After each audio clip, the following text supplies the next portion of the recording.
Rebonjour groupe. Pour la prochaine démonstration, je vais utiliser les applications Microsoft sur le iPad.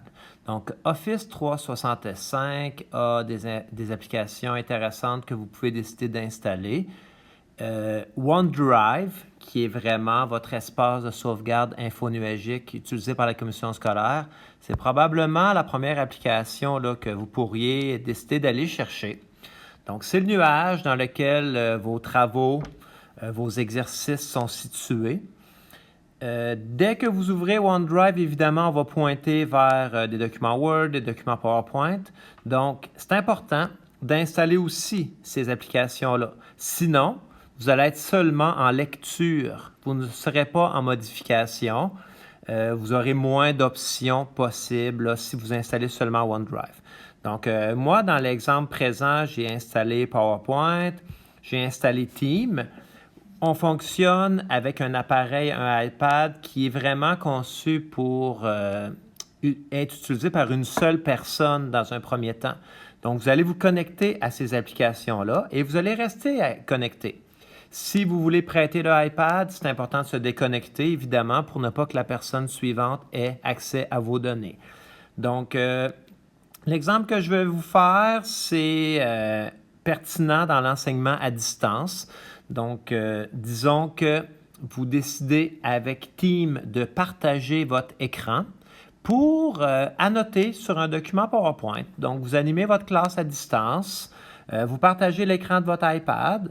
Ça, c'est une autre démo que je pourrais faire. Donc, on veut récupérer le document PowerPoint. Donc, j'ouvre mon OneDrive. Je vais retourner à la racine principale de mon OneDrive. Donc, beaucoup de documents. Donc, je vous conseille, c'est sûr, de faire un ménage, allez-y avec des dates. Pour l'exemple, moi, je décide d'utiliser un petit document qui est un petit document robotique. Donc, MBOT en classe. L'idée, c'est que si je veux l'ouvrir, là, je suis en lecture, OK?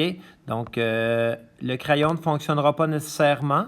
Donc, je vais cliquer sur l'application PowerPoint et là, j'ouvre vraiment l'application avec le document que je vais vous présenter.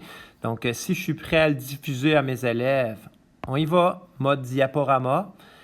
Et c'est un départ. Je peux annoter, je peux évidemment me déplacer dans le fichier. Donc, je prends les notes que j'ai besoin. J'insiste sur certains éléments. Vous avez en haut, lorsque vous cliquez dans la bande en haut, des options pour, exemple, fermer temporairement l'affichage. Hop, on le réouvre. Et écoutez, on se déplace en cliquant dans le document. Vous pourriez zoomer, dézoomer. Si vous maintenez votre doigt, il y a une espèce de laser qui vient apparaître. C'est une option intéressante. Moi, je vous ai montré qu'avec le iPad, il y avait déjà le curseur qui était très pertinent à utiliser. Donc, c'est des annotations rapides qui vous permettent d'ajouter un petit plus à votre enseignement.